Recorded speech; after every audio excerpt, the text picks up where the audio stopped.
Shalom, povo lindo que vai morar no céu. Bom dia, que Deus abençoe nosso dia, que seja um dia repleto de bênção, de paz, guardado pelo nosso Senhor e Salvador Jesus Cristo. Nós estamos aqui para trazer esse maná, esse pão fresquinho do céu todos os dias de manhã com primícia. Hoje nós estamos aqui em 2 Reis, capítulo 6, e nós vamos ver aqui os feitos, de Eliseu, esse profeta aqui que teve porção dobrada e está fazendo muita obra, muitos milagres, muitos prodígios aí, profetizando muito. Hoje nós vamos ver aqui ele fazendo um machado flutuar, um contexto bem conhecido. Vai ocorrer também ali, Eliseu cega os arameus, e também nós vamos ver aquele contexto ao qual Samaria, fica toda cercada ali pelo povo da Síria, E vai ser bem interessante esse contexto, depois vai dar continuidade no capítulo 7 também. E bora lá se alimentar dessa palavra em nome de Jesus, amém? Amém, louvado seja o nome do nosso Senhor, aquele que é único e digno de toda honra, de toda glória e de todo louvor. Esse capítulo é um capítulo muito interessante, porque nós vamos ver aqui que o homem de Deus, ele estava enxergando além, aquilo que os nossos olhos carnais não vê, os olhos espirituais podem ver. Como isso, Ana? Através do poder de Deus. Deus nos revela. Então vamos ficar ligados nesse devocional até o final e vamos aprender um pouquinho com Eliseu. Amém? Diz assim: disseram os discípulos dos profetas a Eliseu: eis que o lugar em que habitamos contigo é estreito demais para nós. Vamos, pois, até o Jordão, tomemos de lá cada um de nós uma viga e construamos um lugar em que habitemos. Respondeu ele: ide. Disse um: serve-te de ires com os teus servos. Ele tornou: eu irei. E foi com eles, chegados ao Jordão, cortaram madeira. Sucedeu que, enquanto um deles derribava um tronco, o machado caiu na água. Ele gritou e disse: ai, meu senhor, porque era emprestado. Perguntou o homem de Deus: onde caiu? Mostrou-lhe ele o lugar. Então Eliseu cortou um pau e lançou-o ali, e fez flutuar o ferro. E disse: levanta-o. Estendeu ele a mão e o tomou. A ação de Eliseu na guerra contra os sírios. O rei da Síria fez guerra a Israel e, em conselho com os seus oficiais, disse: em tal e tal lugar estará o meu acampamento. Mas o homem de Deus mandou dizer ao rei de Israel: guarda-te de passares por tal lugar, porque os sírios estão descendo para ali. O rei de Israel enviou tropas ao lugar de que o homem de Deus lhe falara e de que o tinha avisado, e assim se salvou, uma nem duas vezes.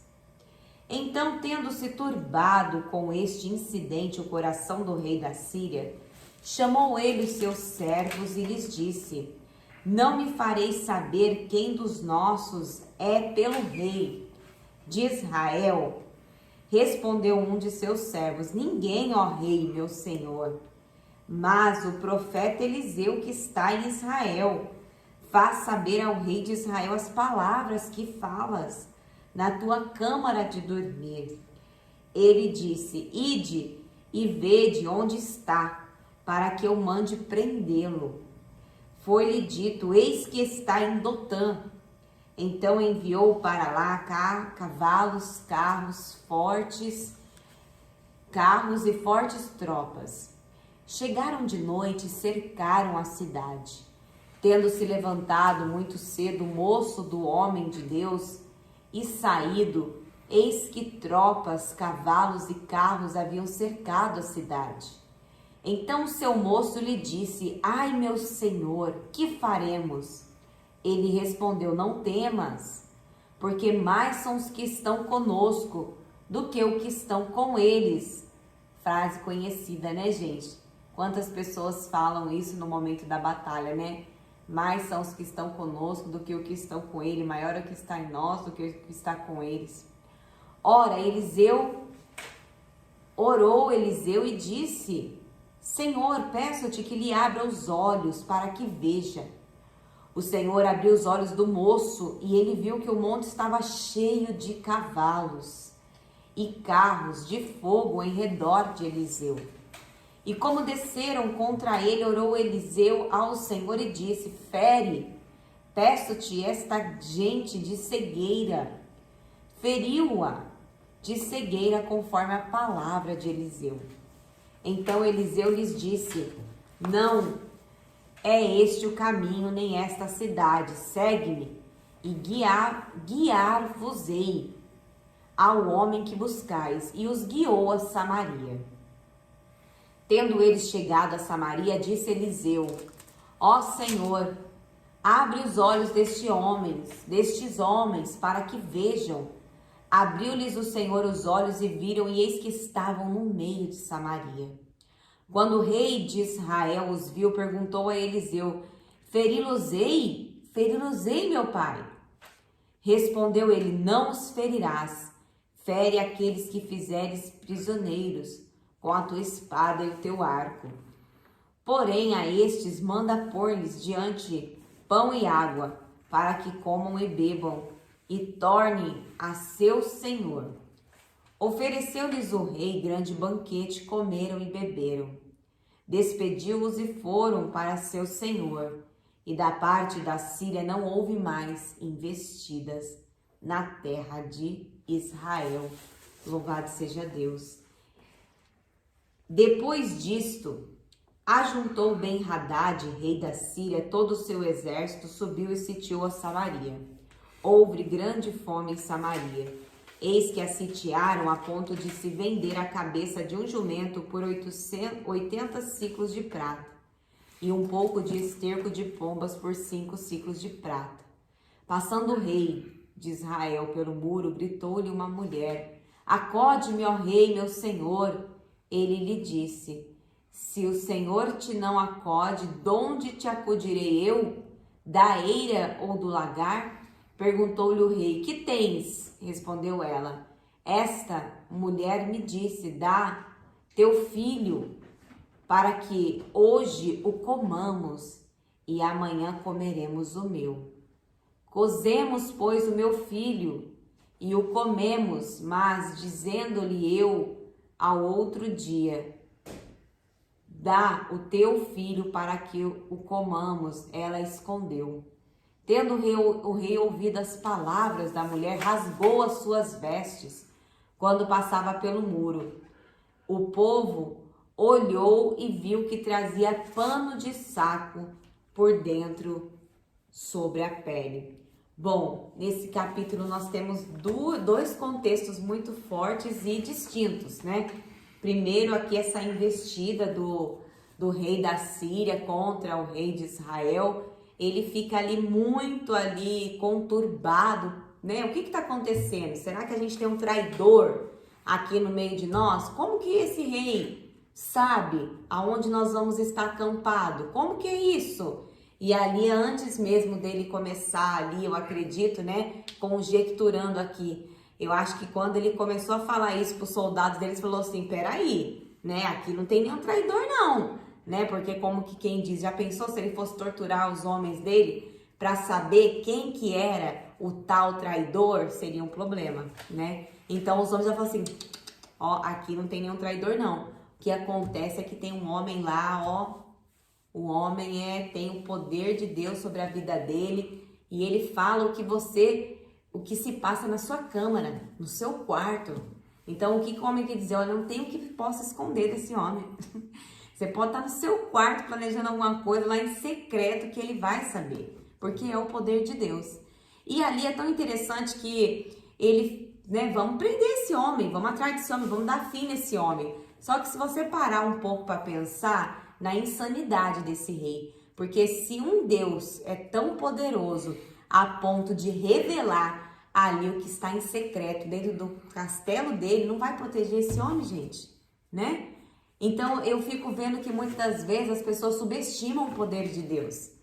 Ela tá vendo, mas não tá enxergando, literalmente, assim como esse moço de Eliseu, que ele estava ali, né, amedrontado, ele estava acovardado quando ele olhou e viu aquele monte de carros, cavalos, ele falou, nossa, ele ficou com muito medo, e ele falou para Eliseu, olha, como que quem diz, né, tá feia coisa para nós.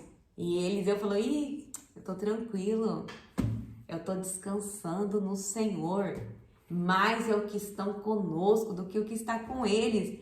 E esse moço acredita que falou assim, esse profeta tá ficando louco.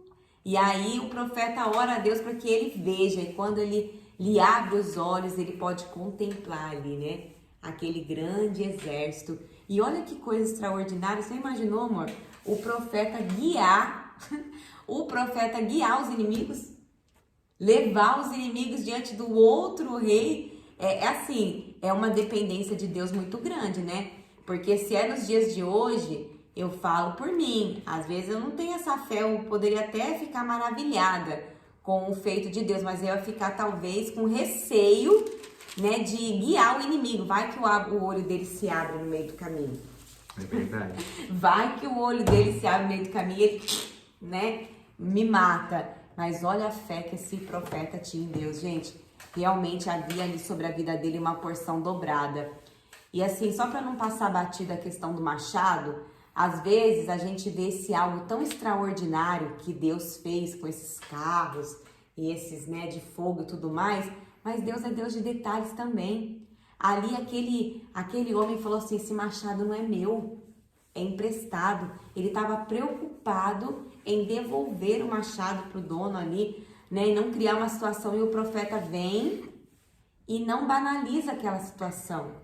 Ele poderia falar assim, o que é um machado, cara, né? Vamos seguir, bola, vida que segue. Tipo assim, eu vou incomodar Deus por causa de um machado? Mas não, né? Ele ali, a gente vê que aquilo que aconteceu não foi algo dele, foi o poder de Deus. Então a gente vê que Deus, ele precisa saber dos mínimos detalhes das coisas grandes também. Às vezes a gente escolhe o que falar para Deus, né? A nossa vida tem que estar aberta para o Senhor. E termina aqui falando dessa grande fome, quando o Rodolfo falou no início, vai dar continuidade depois, que tem uma história, gente, no capítulo 7, extraordinária ali, muito, assim, que vai impactar muito a sua vida.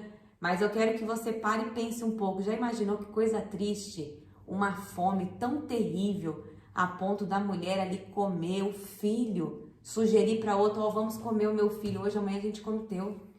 Né? Vamos comer o seu, amanhã a gente come o meu. Misericórdia, né? E daí quando... O esterco de pombo valer tanto, né? Misericórdia, gente, terrível. Aí você vê o tamanho da escassez de alimento, a fome, né? O que causa, né, na vida do ser humano. Então eu vejo assim que quando o rei rasgou as vestes aqui, gente, e entrou em, sabe, ali em humilhação diante de Deus, de indignação, né? De indignação, porque, olha, é algo terrível. Então eu vejo assim que coisas terríveis acontecem o tempo todo. Só que cabe a nós saber filtrar. Por que a gente fica pensando, por que algo tão terrível está na Bíblia? Porque hoje em dia, nos dias de hoje, a gente vê coisas terríveis acontecendo. Coisas que a gente fala assim, não é possível. Não é possível que está acontecendo isso, gente. Já acontecia, faz tempo. Faz tempo. Desde que a gente faz coisa que gente duvida. Então, vamos seguir em frente com fé em Deus, orando e buscando em Deus para que Ele nos dê equilíbrio, nos dê bom ânimo, nos dê ousadia e principalmente que abra os nossos olhos para que a gente possa enxergar além, para que a gente possa ver, não com os nossos olhos naturais, mas espirituais, que muita coisa Deus está fazendo. Talvez hoje você fale assim, Ana, meu dia não foi bom, as coisas não tão boas, mas abra os seus olhos espirituais que você vai poder ver, eu tenho do meu lado uma pessoa que eu amo, que tá viva, que tá aqui comigo, e isso basta, gente. Tem coisas que o dinheiro não compra, então valorize as pequenas coisas na sua vida. Não fique esperando coisas grandiosas ou você ter para você ser feliz. Seja feliz hoje, com essa luta aí mesmo. É no meio dessa dor mesmo. Vai glorificando em meio à dor, vai dando glórias, mesmo faltando com pouco, que Deus vai te honrar. Tenha fé, não perca a fé. Amém? Amém. Vamos Glória a orar? Deus. Amém. Vamos orar. Como que ela tá uma belezinha, né? Tá muito bonita minha esposa, né? É uma bênção na minha vida. Amém. Vamos orar em nome de Jesus. Senhor, meu Deus e amado Pai, nós te rendemos graças, Senhor, pelo dom da vida, pelo privilégio, Senhor, de estarmos aqui reunidos com os nossos irmãos em Cristo. Agradecemos, ó Pai, pela vida deles, por esse privilégio que nós temos, Pai, de compartilhar a palavra, de poder aprender juntos, né, Pai, nessa caminhada. Tem muitas pessoas que seguem esse canal, que também se alimentam conosco dia após dia, Senhor. Que o Senhor traga, Senhor, também a eles o entendimento da palavra de uma forma genuína, de uma forma simples, que venha trazer revelação, Senhor, e entendimento para cada um, ó Deus, segundo o teu querer, segundo a tua vontade. Fala, Senhor, aos corações contridos, Pai, que a cada dia a gente possa crescer mais e mais, Senhor, nessa palavra abençoada, que é esse maná que vem do céu, Senhor, sobre a nossa vida. Nós oramos, Senhor, por cada pedido de oração, cada pessoa ali que clama, Senhor, pela vida do cônjuge, que clama pela vida do filho, pela saúde, Senhor, pela situação financeira que se abateu. Abre, Senhor, essa porta de emprego, Senhor. Dê, Senhor, uma oportunidade a essas pessoas que estão passando por grande tribulação, ó Deus. Nós clamamos a Ti, Pai, pedindo, Senhor, a Tua misericórdia, Pai, o Teu amor, que é infinito, Senhor, o Teu amor que é verdadeiro, que é sublime sobre a nossa vida, Pai. Abençoa-nos, Senhor, e nos faz, Senhor, ser seres humanos melhores, segundo a Tua palavra, Senhor, porque se eu não voltar, nós estaremos aqui no próximo capítulo 7 de 2 Reis, aprendendo mais da Tua santa palavra. Assim eu oro e te agradeço em nome do Pai, do Filho e do Espírito Santo. Amém e graças a Deus. Lâmpada para os meus pés é a palavra do Senhor, e luz clareia o nosso caminho. Que Deus abençoe seu dia. Shalom!